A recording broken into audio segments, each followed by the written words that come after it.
de rompre, mais ils n'ont jamais cédé.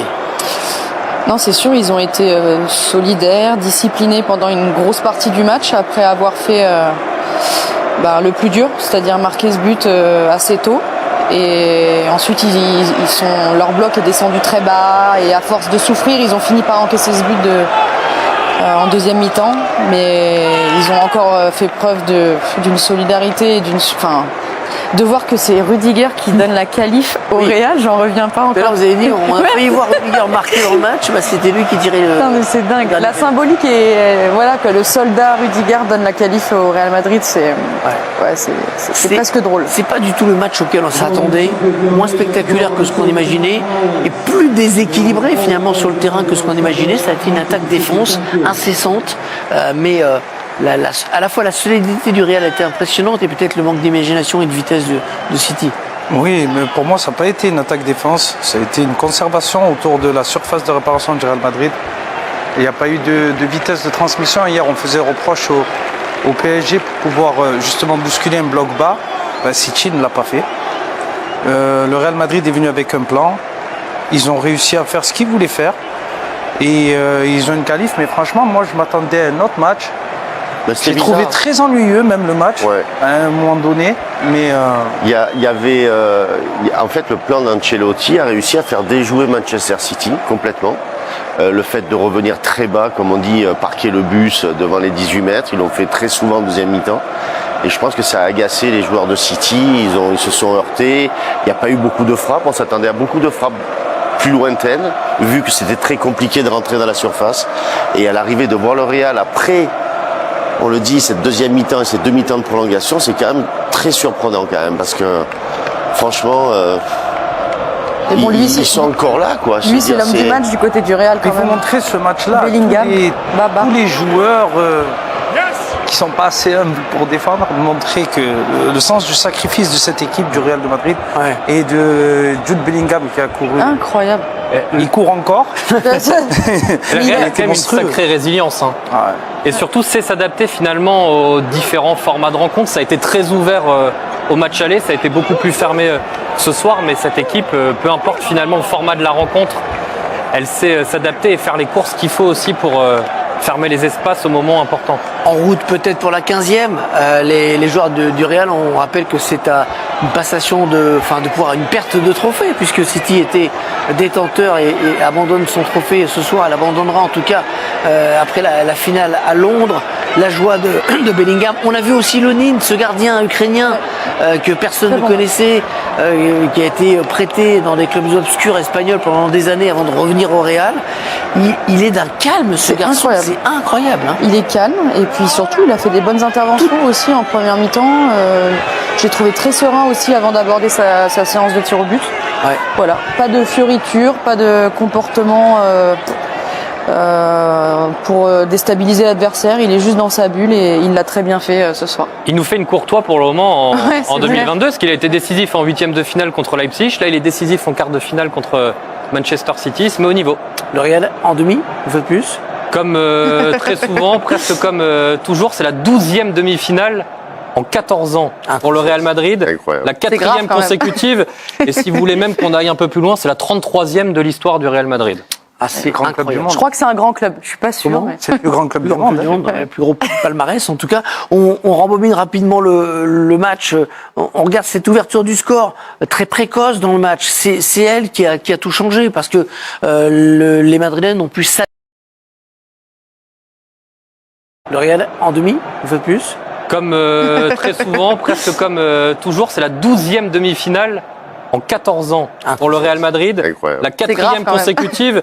Et si vous voulez même qu'on aille un peu plus loin, c'est la 33e de l'histoire du Real Madrid. C'est grand club du monde. Je crois que c'est un grand club. Je suis pas sûr. Mais... C'est le plus grand club du monde.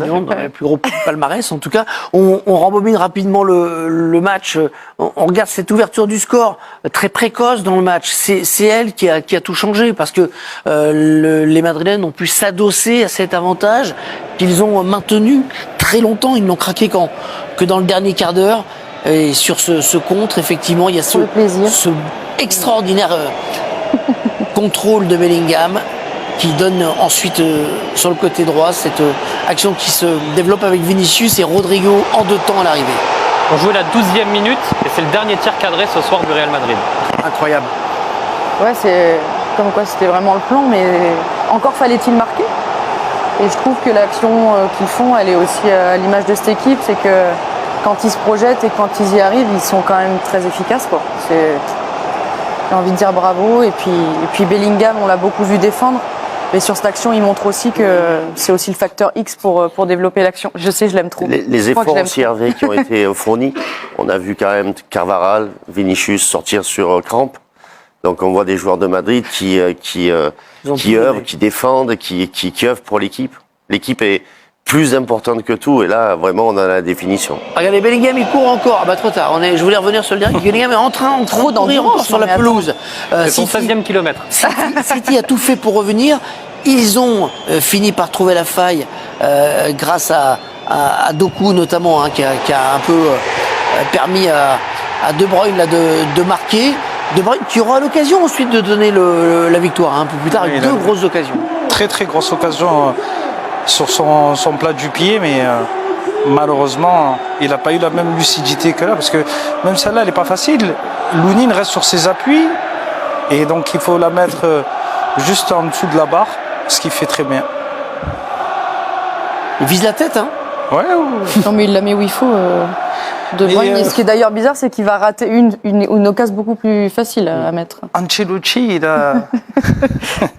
il va changer un peu la façon de voir le football. Hein. Lorsqu'il joue contre Guardiola, qui est un scientifique du football avec son jeu de position et de tactique, quand on voit Luis Enrique qui essaye de faire la même chose, lui, son plan de jeu aujourd'hui était très clair. Hein. Ouais. On ferme, on essaye de les prendre en contre et on va se qualifier. C'est ce qu'ils ont fait. Hein. Et le tableau de bord est édifiant. Oui, il y a aussi eu un manque d'efficacité ou de réussite ce soir de la part des Citizens, mais l'écart entre la ligne de gauche et celle de droite, il est assez incroyable ce soir. 33 tirs, 9 cadrés, 3 cadrés de l'autre côté. Regardez les ballons dans la surface adverse et les expected goals aussi. Mais pour moi, ces stats, elles ne servent à rien. Il y a eu 33 tirs. Ils ont combien d'occasions franches, les Citizens? Il y a 88 ballons dans la surface. Bon, on est désolé. 3 situations. On remballe, allez, on remballe. Okay. Non, mais qui a sorti ce tableau débile 88 ballons dans la surface, c'est énorme. Hein. Avant de filer sur très rapidement, s'il vous plaît, sur Arsenal en déplacement au Bayern et au micro dans la foulée, le résumé de Bayern et Arsenal sera assez court. Je voudrais qu'on revienne à l'instant sur la séance de tir au but et sur la frappe incroyable de Bernardo Silva, fin technicien. On a le sentiment qu'il se précipite. Il est très pressé de frapper ce il a mis au milieu, Hervé. Non mais regardez, comme il va chercher. Non, mais là, il y a un temps d'attente avant, là, où il attend le ballon, puis il se précipite pour le chercher, et au coup de sifflet, il tire très rapidement. Mais il masque même pas, c'est pas une panenka karaté, hein. Non, on en parlait en off, mais... il se dit automatiquement que le gardien va plonger, donc il vise le centre, et ça devrait passer, mais il est resté de marbre, Lounine. Mais il n'est pas apparu très serein. C'est le choix du gardien, en fait, de rester sur ses appuis. C'est assez juste, c'est que quand un joueur court pour aller chercher son ballon, c'est jamais bon signe. Ouais, je crois que les études scientifiques que nous avaient évoquées. Il y a des études là-dessus? Oui. Oui, on a sorti un Canal Foot Manager sur les tirs au but. Et tout ce que fait là Bernardo Silva, généralement, c'est pas ce qu'il faut faire. Il faut prendre son temps, le maximum de temps pour, contrairement à ce que les gens pensent, en disant. Oui, un penalty, il faut prendre sa respiration avant de le tirer. Oui, pour être. Il y a des vraies routines. Un maximum de temps. On voit Bellingham qui a été un acteur incroyablement actif dans cette rencontre. La joie des Madrilènes qui ont défendu pendant presque 120 minutes. Ils ont été sur un fil, tout près de rompre, mais ils n'ont jamais cédé.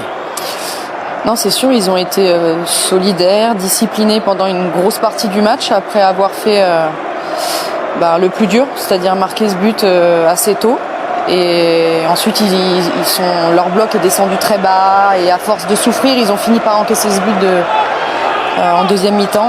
Mais ils ont encore fait preuve d'une solidarité et de voir que c'est Rudiger qui donne la qualif au Real, j'en reviens pas encore. Alors vous avez dit, on a failli voir Rudiger marquer dans le match, c'était lui qui tirait le... Non mais c'est dingue. La symbolique est que le soldat Rudiger donne la qualif au Real Madrid, c'est presque drôle. C'est pas du tout le match auquel on s'attendait, moins spectaculaire que ce qu'on imaginait, et plus déséquilibré finalement sur le terrain que ce qu'on imaginait. Ça a été une attaque-défense incessante, mais...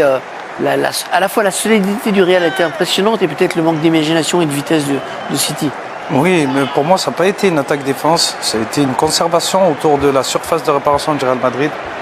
Il n'y a pas eu de vitesse de transmission. Hier, on faisait reproche au PSG pour pouvoir justement bousculer un bloc bas. City ne l'a pas fait. Le Real Madrid est venu avec un plan. Ils ont réussi à faire ce qu'ils voulaient faire. Et ils ont une qualif. Mais franchement, moi, je m'attendais à un autre match. J'ai trouvé très ennuyeux, même le match, à un moment donné. Mais il y avait, en fait, le plan d'Ancelotti a réussi à faire déjouer Manchester City complètement. Le fait de revenir très bas, comme on dit, parquer le bus devant les 18 mètres, ils l'ont fait très souvent en deuxième mi-temps. Et je pense que ça a agacé les joueurs de City, ils se sont heurtés. Il n'y a pas eu beaucoup de frappes, on s'attendait à beaucoup de frappes plus lointaines, vu que c'était très compliqué de rentrer dans la surface. Et à l'arrivée de voir le Real après, on le dit, cette deuxième mi-temps et cette demi-temps de prolongation, c'est quand même très surprenant quand même, parce que franchement, bon, ils sont encore là, quoi. Lui, c'est l'homme du match du côté du Real quand même. Il faut montrer ce match-là. Bellingham, tous les joueurs qui sont pas assez humbles pour défendre, montrer que le sens du sacrifice de cette équipe du Real de Madrid et de Jude Bellingham qui a couru. Incroyable. Il court encore. Le Real a quand même une sacrée résilience. Et surtout, c'est s'adapter finalement aux différents formats de rencontres. Ça a été très ouvert au match aller, ça a été beaucoup plus fermé ce soir, mais cette équipe, peu importe finalement le format de la rencontre, elle sait s'adapter et faire les courses qu'il faut aussi pour fermer les espaces au moment important. En route peut-être pour la 15e, les joueurs du Real, on rappelle que c'est une passation de pouvoir, une perte de trophée, puisque City était détenteur et abandonne son trophée ce soir. Elle abandonnera en tout cas après la finale à Londres. La joie de Bellingham. On a vu aussi Lunin, ce gardien ukrainien que personne ne connaissait, qui a été prêté dans des clubs obscurs espagnols pendant des années avant de revenir au Real. Il est d'un calme, ce garçon. C'est incroyable. Il est calme et puis surtout, il a fait des bonnes interventions aussi en première mi-temps. J'ai trouvé très serein aussi avant d'aborder sa séance de tir au but. Voilà, pas de fioriture, pas de comportement pour déstabiliser l'adversaire. Il est juste dans sa bulle et il l'a très bien fait ce soir. Il nous fait une courtois pour le moment en 2022, parce qu'il a été décisif en huitième de finale contre Leipzig. Là, il est décisif en quart de finale contre Manchester City. Ah ouais, on l'a fait. Où sont les haineux là qui se disent que City va nous éliminer? On les a tapés chez eux. On s'est qualifié en demi-finale de la Champions League chez eux. Voilà, au tir au but. On s'en fout que ça soit au tir au but ou pas. On l'a fait. Nous là, tu ne veux pas venir chez nous et nous éliminer deux fois. Impossible. Tu ne peux pas nous faire ça l'année dernière et nous faire ça l'année suivante. Impossible parce qu'on est le Real Madrid. Oui, on a les couilles. Voilà. On n'est pas comme les autres clubs là, les pété là. Manchester City. Qu'est-ce qu'ils peuvent faire là? Vamos les gars. Oui, c'est l'euphorie les gars de la victoire, bien sûr. Les gars. Lunin, ballon d'or les gars, bien sûr, il faut qu'on fasse vraiment la propagande quoi. Lunin, ballon d'or. Ah ben oui les gars, il n'y a même pas de doute. Voilà, vraiment aujourd'hui, je suis très content. Le football, c'est le football les gars. Hala Madrid, vamos, inademas, à jamais Hala Madrid. Vous êtes où les Blaugrana? Vous pensez que nous on a sauvé les fesses de l'Espagne? Oui, bien sûr, parce que l'Espagne, hier, il y avait deux équipes espagnoles out. Et aujourd'hui, on est la seule équipe qui restait. On a fait forte face à Manchester City. Oui, Manchester City de Pep Guardiola. Moi, depuis le début du match, je savais qu'on va les taper. Parce que les gars, ils avaient eu peur. Ils avaient eu peur de rentrer dans leur match dès le début. Et on a marqué en premier. Voilà.